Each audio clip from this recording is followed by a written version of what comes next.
if you take a step forward and you go backward, you really stay in the same spot. So, our goal this week is to win a game, try to get on a little win streak. So the more we win, I think the more steps we'll take forward.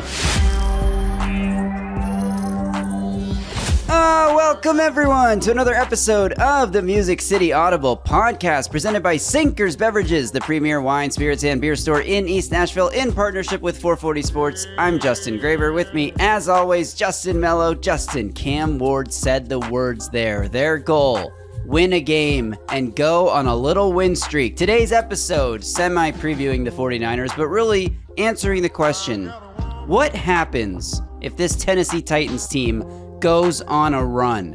Can they put a win streak together? Is there a value to winning not just the one win versus draft position, but winning multiple games, stringing together wins, building some momentum for next season? That's what we're talking about today on the Music City Audible. How's it going, Justin?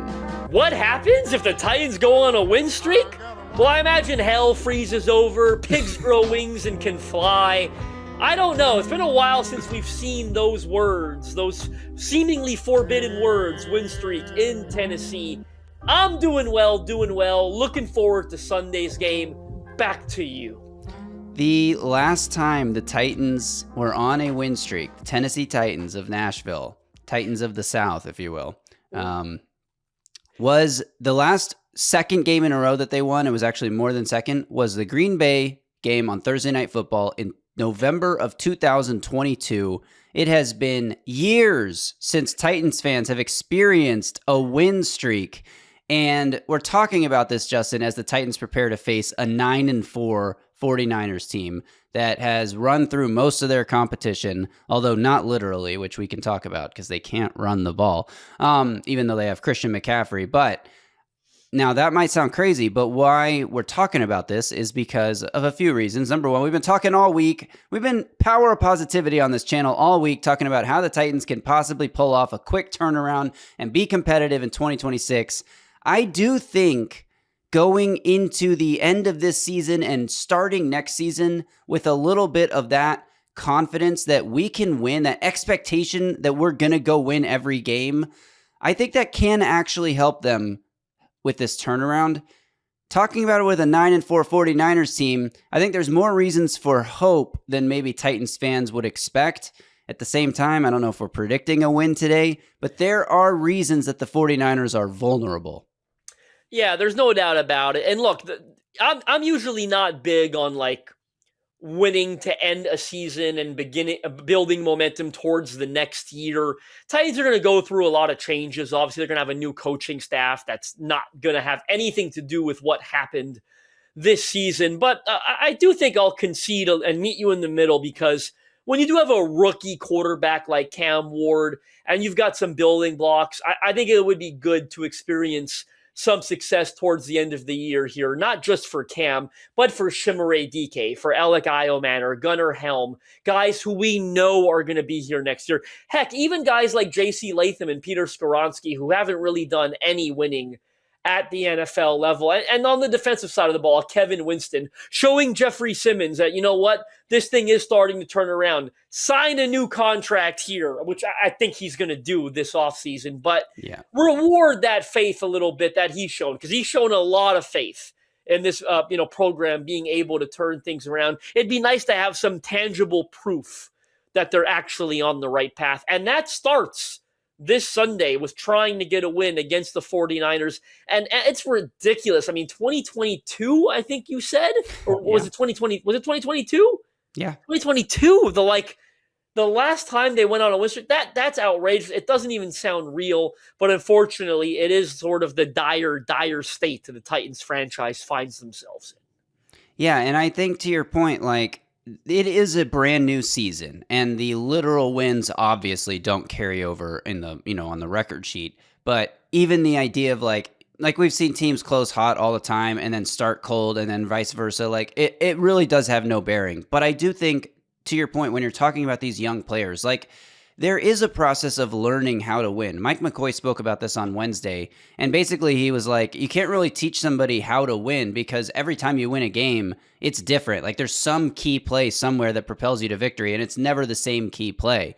But on that token, you can learn, okay, This past week of preparation, what did we do in the meeting rooms? What did we see on tape about our opponent? What did we hyper focus on in practice to make sure we executed well? And how did those things lead to us being able to beat the Cleveland Browns? And how can we replicate that this week to beat the 49ers and not get lackadaisical and get, a big head about ourselves because we won a game that we're going to take the next one easy. We don't have to work as hard because we're good now. Like, you can't have any of that mindset. So learning that aspect is a big part of it too, because we saw how much worse they were against the Las Vegas Raiders earlier this year after a win over the Cardinals. After what felt very much like a moral victory over the Seahawks, they come out and get stomped the next week. So these are the things that I do think really matter.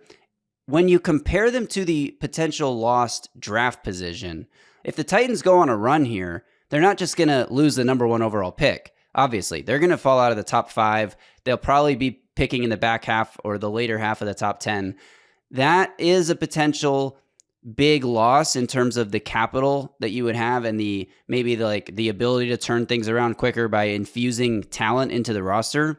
But at the same time, I'm willing to say screw it, F them picks, Les Snead style. I do think there is more value in understanding what it takes to win in the NFL, and especially for your starting quarterback to have that understanding. I've got a theory or a take that's been bubbling that, and stick with me. I think the biggest issue or the biggest difficulty that fans are having right now, sort of marrying the two thoughts of, I want the number 1 pick, this is the worst team in the league, they deserve the number 1 pick, and not having it because they're winning games. I think, and I'm probably fumbling this, but it's like, the issue is fans have already decided that this is the worst team in the NFL and that they deserve the number 1 pick, right? Well, guess what? Who the worst team in the NFL is will be determined at the end of week 18. We don't get to decide that in week 10 because we think the Titans are bad. It's not a 10-game season. It's an 18-game season. And guess what? If the Titans go on a bit of a win streak here and don't end up with the number 1 pick, then they weren't the worst team in the NFL that deserved the number 1, right? Like, it's just, you've got to figure out a way to reprogram your brain into realizing, hey, they weren't the worst team. Just because I decided that in week 10 doesn't make it true, because it's an 18-game season, right? So if they get better here and they win a couple of games, and maybe they won't, and maybe you'll all be right, and that they are the worst team or the second worst team and they'll end up with a top 2 pick, then so be it, right? Then that's what they ultimately deserved. But the pick that they deserve will be earned through the results. And those results matter in week 15, 16, 17. Yeah, they don't matter in the sense of they're not going to make the playoffs, but they matter in the sense of, hey, maybe they're not as bad as we thought they were, and they got a little bit better towards the end of the season. And there are so many players that could step up to the plate and prove that this is not still the worst team in football. If you go look at power rankings around the league, not that these matter, but from the last few weeks, like the Titans jumped the Raiders in most people's rankings a couple weeks back. And after beating the Browns, I know at least in the Heed the Call power rankings, the Titans are above the Browns now in a lot of people's rankings. Connor Orr had them at 26 this week in his power rankings. So there is something to be said for continuing to improve throughout the course of a season. Many Titans players have spoke about wanting to play their best football in December, and now is their chance to do that. They may not win all these games, and let's be real, the schedule is not exactly easy. Okay, they have to play the Niners this week, the Chiefs next week, a Saints team that, much like the Titans, is showing improvement in December over what they were a few weeks ago, and then close the season with Jacksonville, a team that beat them arguably as bad as anyone this season. So that it's not going to be an easy road if they want to go on a win streak or even win 1 or 2 more of these last 4 games. They're going to have to beat a good team to do so. But talk about the Niners being vulnerable. The Chiefs look as vulnerable as it gets as far as a Patrick Mahomes-led Chiefs team. That doesn't mean the Titans are going to give them a real game, but if they're 6-8, if they lose to the Chargers this week, they're 6-8 coming in, and they've sort of been like, we've never even been in this position with Patrick Mahomes as our quarterback. We've like, I don't think they're going to give up on the season, but it may not be the same drive.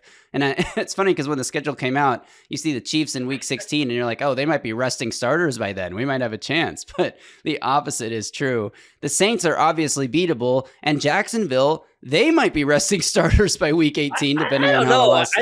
I think the AFC South probably comes down to the final week. Houston's right there. We'll see how Indy does now with Rivers, but like Houston is getting a lot better as the year goes on. I imagine Jacksonville's playing for something in week 18. I agree ultimately, but you never know. And how fun would it be as a Titans fan to spoil the season? Like, you can't spoil it for all of the AFC South because somebody's going to win the division and maybe two of them will go to the playoffs, but the Titans can at least say, well, whoever's on our schedule, we're going to punish by beating them in week 18. Jacksonville a couple years ago, no? In Mike Vrabel's last game, Derrick Henry's last game. Yeah, that's correct. So all that to say, like, it's not likely. We're not expecting it, but there is a chance that this team figures something out. It's also worth acknowledging the Browns were one of the worst teams the Titans have played this year in terms of overall record, in terms of like being one of the few teams that's not in the hunt for a playoff spot or having a winning record. So there is that aspect too. It's like, were we fooled a little bit because the Titans finally got to play a team that's about the same caliber as they are, and they made more plays on that particular Sunday. Now you're going up against a very different offense, a very efficient, functional offense in the San Francisco 49ers. But, Justin, as we transition here and look more at this game specifically, a pretty vulnerable defense where the Titans might have a chance to have a productive day on offense, and maybe your quarterback can throw for 250 yards again. Well, it's crazy to say this because it's a 9-4 49ers team coached by really good defensive coordinator who we'll talk about and have talked about a lot in Robert Saleh. But the Titans' schedule has been so unbelievably difficult this year. The Rams, the Broncos, the Patriots, the Colts twice, the Seahawks, that this is probably the worst defense they've played all year, or one of, certainly in the bottom three in terms of defenses that they've played this year. The Texans are a great defense. They've already played twice. The 49ers, really hard to figure this out. Maybe not that hard, but pretty hard. Are dead last in the NFL in sacks. 13 games, they've got 16 sacks. That's like what? Like essentially one sack a game they're getting. Why is that the case? Well, they lost, I always confuse the Bosas. They lost Nick Bosa to a season-ending injury, which is just, still one of the best pass rushers in the league. It's gutting. Then they end up losing their first-round pick, Michael Williams, to a season-ending injury. Now, I don't want to oversell that. He was not playing well when he went down. He was really raw coming out of Georgia. Not a lot of production there. But still, they'd love to have their first-round pick on the field, especially after losing Bosa. One of their rotational edge rushers, I always butcher it too. I think it's Yetur Gross-Matos, or Gross-Matos. I think it's Gross-Matos. You almost got there in the end. Yetur Gross-Matos was also on IR the last couple weeks. Although he's a guy, he's a rotational guy. But I believe he's eligible to return this weekend against the Titans. That's something to watch. Who is leading the 49ers in sacks right now? It's a tie. Two guys have 4 sacks apiece. Not a lot. One of them is veteran pass rusher Bryce Huff, who has, to my knowledge, been quite good for them this year. The other is Clelin Ferrell, former first-round bust of the Raiders, played at Clemson. I remember going, whoa, when the Raiders drafted him as highly as they did, and we were all predictably right. Did not work out. He's got 4 sacks for the 49ers, tied with Bryce Huff. Here's the catch. In 4 games, they signed him a month ago. Now, tip of the cap, it sounds like he's been really productive. He had 9 tackles in a game a couple weeks ago, 2 sacks in one game. But it kind of summarizes the state of the situation of this 49ers pass rush. They signed this he's older now, veteran off the streets. And he's I'm going to say in my rule book, he's leading them in sacks. If you're tied for the lead and you've only played 4 games, you are leading them in sacks because he's done it in a lot fewer games than Bryce Huff has. You know who's got 2.5 sacks for this defense? Titans legend. I'm not going to pretend I know how to pronounce his name. You know how to pronounce his name, or you did once upon a time. Are we talking about Sam Okwanu? He's got 2.5 sacks. Friend of the pod, Sam Okwanu has been on this show when he was a member of the Titans.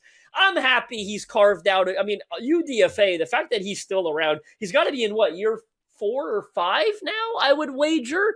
2.5 sacks. He is playing a healthy dose of snaps every single weekend for them. Like this is the worst pass rush. This I'm comfortable saying because they're dead last in sacks. And you've got some advanced numbers you're about to get into. This is the worst pass rush the Titans have seen all year.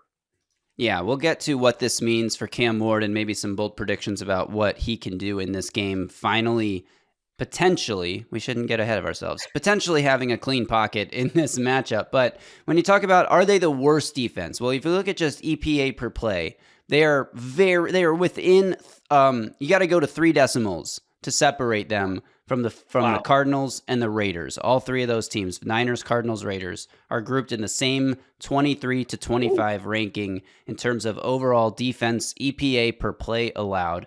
So they are 23rd right now. And they're like a micro fraction ahead of the Cardinals and the Raiders, who were playing better football at that point in the season when the Titans played them than what the Niners, who are now so banged up, as you mentioned, than what the Niners are doing now. And if you want to get into the advanced pass rushing metrics, you mentioned that they're last in sacks. They are near the bottom. They are dead last, in pressure rate. They are near the bottom in total pressures, where they are 5th to last. And if you look at their blitz percentage, this might explain the lack of pressure. They are 2nd to last in blitz percentage. So they don't blitz a lot. They try to get pressure with 4, but they fail to do so because their best pass rushers are all injured. So they don't get pressure on the quarterback. Like you said, they are the lowest, they dead last in sacks this year. I do wonder, the 49ers, look at their lack of success getting after quarterbacks this year. Look at the fact that they're playing a rookie quarterback, and look at the fact that they don't blitz hardly ever. 1/5 of snaps they blitz. Do they say, let's dial this up because we're playing against a rookie quarterback? Do they catch the Titans off guard as a team that's going to be preparing all week for an opponent that barely blitzes and then get faced with tons of pressure looks from Robert Saleh's defense? I could see that potentially happening. But one thing I'm excited about is you have no excuse, Mike McCoy. Talked about it all last week and all this week. How frustrating it was that Cam Ward didn't really get a chance to do anything. Not that he needed to. His team got the win. But you had that excuse. It's like, we can't just drop back over and over again because you're facing Myles Garrett and a ferocious Browns defense. You don't have that excuse this week. There's nobody that you're scared of, that you're putting Cam Ward in harm's way against this week. Let him air this sucker out, and let's see what kind of production he can put up. And the Titans O-line, like we kind of neglected that part of it. They played really well against the Browns, right? Like, you're talking about an offensive line that maybe is surging at the opportune time, only allowing 1 sack against that Browns front. I know, like, he had 28 passing attempts. It's not 15 passing attempts, right? Like, he could have been sacked more times than once. So certainly, and we know the O-line played a great game, so I don't need to defend it any further. But I also love when the advanced stats align with the actual stats. Like, when I say they're dead last in sacks, and then you come in and say, well, they're dead last in pressure rate, and they're bottom 5 in pressures, like, it's now a statistical fact that this is a bad pass rushing team. There is no doubt about it. So be really interesting to see what sort of strategy they employ. I think you hit the nail on the head there. Like, when they look at the Titans, the eye test tells me, I don't have the numbers in front of me to back this up, but the eye test tells me teams have had a lot of success blitzing the Titans this year, right? Like, the Titans have still allowed a ton of sacks this year. Cam Ward, I think, has struggled. The offensive line, communication, running backs picking up blitzes, like, all those things have been tough for the Titans this year. So I wonder if a good defensive coordinator like Robert Saleh looks at that and says, hey, we're going to switch it up this weekend, and we are going to blitz this rookie quarterback. We're going to throw them a bunch of looks they don't expect from us. And guess what? We're very confident it's going to work, because a rookie quarterback typically doesn't have the answers for something he did not expect to see from us because he didn't identify it throughout his week of tape study. So I'm with you. This is a low-key opportunity for the 49ers to kind of throw caution to the wind and say, hey, what we're doing is not working. Let's do something that we think is going to work against a rookie quarterback. I fully agree with that. And I think, there is an element too. Cam Ward has to be able to beat the blitz, and I wouldn't mind him having that experience either. Find your hot routes, and he's done that fairly well at times this year too. But there's also been times where the EPA. I'm not sure what the exact EPA is, but it's probably low because sacks really hurt your EPA more than almost any other type of play. Obviously, turnovers being the worst. They have a significant impact in depressing EPA. So sacks are crucial to avoid, and I just kind of want to see it. And the other thing that I want to see here is the 49ers on the other side of the field have a really good offense. This is not the Shedeur Sanders-led Cleveland Browns. And despite all the production and the yardage and the touchdowns that he put up, a lot of that after getting down by 14 points and playing against a sort of prevent defense, is that the Titans might have to keep up in this game. Even if the 49ers defense isn't scaring you and their pass rush isn't affecting you, you still have to run the ball well enough on early downs to set yourself up for third and shorts and not allow them to get in obvious passing situations for their defense. And then when they're scoring, you got to keep up. So that's the other side of it, is not only do you not have the excuse of we're protecting Cam Ward from a generational all-time pass rusher, but now you don't have the excuse of we want to just run the ball because we're leading. You're probably not going to spend a lot of time versus this Niners team leading. They're a team that gets off to fast starts, and then they can throttle you when they get a lead because they can just control the clock and bully you. And the Niners have not had a lot of success running the ball efficiently this year, but they still run it a lot, and they still can churn out 3 yards a carry. Again, that may not be efficient, but it's enough to chew clock and eat up drives and get those grinded out first downs. And then when all else fails, they throw it to Christian McCaffrey, and he can make anybody in the league miss. He's made linebackers look silly for years, and now you're going to have potentially 2 guys in coverage in Cedric Gray and Cody Barton who don't do a terrific job in coverage and in space, especially against a shifty player like McCaffrey. Do you task Kevin Winston Jr., maybe because of his athletic profile, with a role like this, knowing that he's a rookie who's only played 5 games, going up against, again, one of the best receiving backs of all time? That's a tough conundrum. So I hope the defense can make plays. I hope they can get after Brock Purdy. I'm not going to put a lot of expectations on them because this is a really, really good offensive unit. It's going to be on Cam Ward and the offense and Mike McCoy and Bo Hardegree to allow the offense to try to keep up. You can't just go into a conservative shell against this team because they will come back on you if you do happen to get a lead. Anyway, I'm excited to see this. It's the Titans should have no hopes or expectations to go beat a 9-4 playoff team in the 49ers, especially going on the road all the way across the country to Santa Clara, playing in a different time zone and a time slot that they're not used to. There's so many reasons to expect the Titans to just come out and get throttled in this game.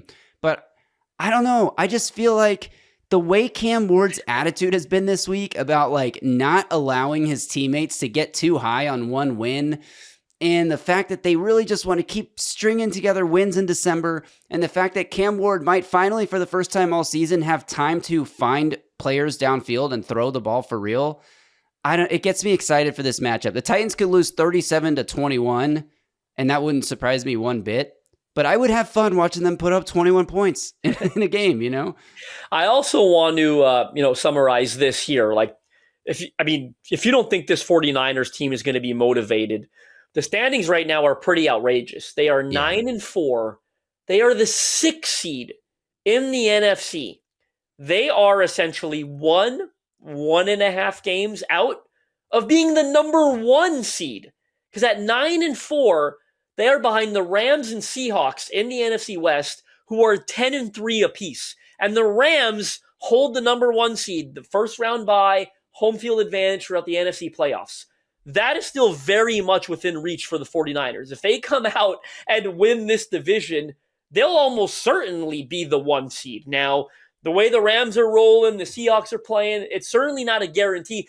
They might have to win their final 4 games of the year, the 49ers, if they want to reach that goal. But make no mistake, that is definitely their goal. They want to be the 1 seed in the NFC, and they want to get above the 6 seed where they are right now. So by no means are the Titans going to encounter a non-motivated team.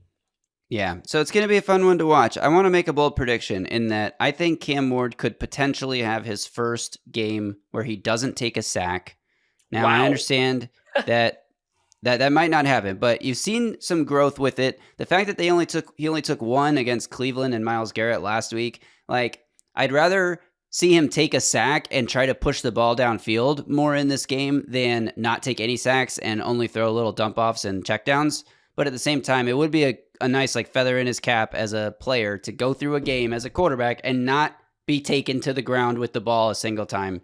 I just really, really want that 300-yard game for Cam Ward under his belt.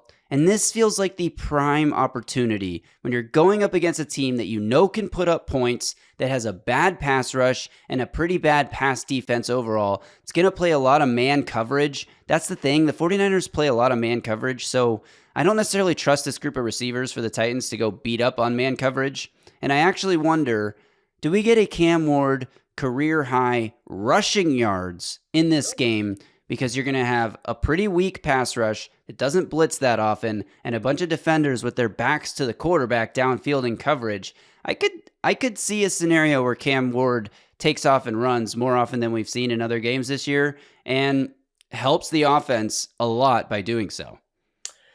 Yeah, I'm curious to see how he handles this defense. I'm even more curious to see what Robert Saleh's approach is. How about we add a stipulation to this game? If Robert Saleh's defense looks good in this game and they dominate the Titans, we all look like fools. They sacked Cam Ward 4 times. Titans are limited to 3 points, which is, they've been known to do this year. Then Robert Saleh is immediately named head coach of the Titans and has to coach them against the Chiefs next weekend. I mean, so all kidding aside, how much attention are you paying to the Robert Saleh defense this weekend? And how much of that are you taking into account when determining what his level of candidacy should be for the Titans head job? Yeah, it's interesting because we've talked a lot about Robert Saleh and how good his Jets defenses were and how much worse they got after he left. And now he's in San Francisco and they've had a good season as a team overall, but the defense has been kind of a weak link. If there was a weak link, and we just talked about the numbers, it's hard to blame him or hold him to blame too much because of all the injuries they've dealt with. They really, the talent deficiency in the pass rush, the fact that he's able to get Cleveland Farrell in the building a month ago and get him up to speed fast enough for him to be an impactful player, I think speaks more to Saleh's abilities to coach than anything the defense is currently doing on the field. So I'm not going to be paying that close of attention to it from that standpoint. I also think it doesn't matter. That it's a little different with Saleh because it's one of the things he brings to the table is he's going to probably be your defensive coordinator as the head coach, and call the defensive plays, and he's supposed to get your unit playing well. That's one of his selling points. But I also think about Mike Vrabel coordinating the worst defense in the league for the Houston Texans, and then immediately having success in Tennessee and taking them to the highest point they've been in years and years and years with that AFC Championship appearance. And just remember that it's not about necessarily their ability to call plays and coordinate. It's about their We talked about it with Mike the other day. The CEO style manager who can lead these guys and get them motivated. And I know Robert Saleh can do that. So to me, nothing about how the Niners play in this game matters when I consider Robert Saleh as a potential head coach of the Titans. All kidding aside, I do agree with you. I think it's time to get to our predictions. What say you? I'll go first. I can't do it. I can't. I mean, the 49ers are 9-4. They're a darn good football team. You talk about them struggling to run the football. I get that. But I can't imagine how the Titans are going to cover Christian McCaffrey as a pass catcher in this game. And then, George Kittle. I don't know who all is healthy, but I think, Jawan Jennings, Ricky Pearsall, I believe those guys are back right now for them. I don't think this defense, Darrell Baker Jr. and all the rookies playing in unfamiliar roles, I don't think they're going to have answers to the Kyle Shanahan offense. There's so much talent on that side of the ball for the 49ers. They might have the best X's and O's coach, play calling, offensive-minded guy in the entire game. I know Sean McVay, Mike McNabb, I know all that. I got Kyle Shanahan right up there.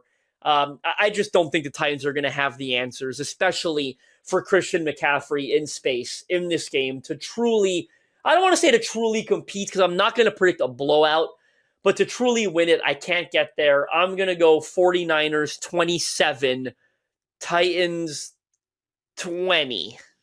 Okay. I like that prediction. And like I made a face when you said Shanahan as the best because I put him up there with McVay, and I'm not going to pick a best between the two of them. But yeah, he's definitely one of the best, no doubt about it. What I ask of the Titans in this game is simple.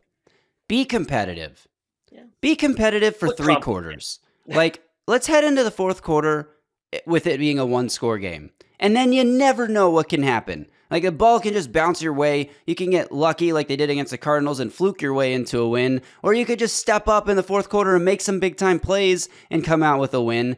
But just be competitive for 3 quarters, I think would be a moral victory. Not that there are any of those, but a moral victory for me. Like, Cam Ward plays as well as he did against Seattle in this game. Like, those are the things that I actually truly am rooting for. My expectations for the Titans are not that they're going to win this game. If I had that as my expectations, I would be preparing myself for disappointment. So I hope that everyone listening who tuned into this, who's watching this, didn't necessarily take from the headline, from the title, that we are predicting a Titans win. The title is what happens if the Titans go on a run, not the Titans will go on a run, right? So I am with you overall. I just want to see a competitive game. But should I turn back to that random score I threw out as my prediction and say Niners 37, Titans 21? Is that too extreme? Let's shave some points off the Niners. I'll go Niners 30, Titans 21. It's fairly close to your prediction, but a little worse defensive performance, I guess. And that's it, right? That's all we got. That'll do it for today's episode of the Music City Audible podcast. We will be back Sunday with a live stream reaction, as always, to this game. As soon as the final whistle goes, give us 2 minutes.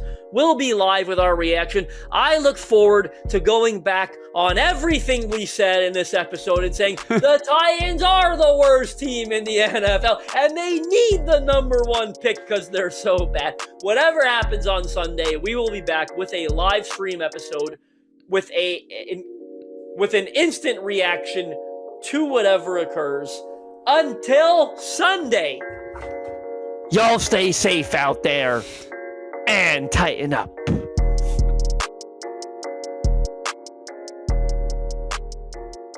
A Broadway sports media production.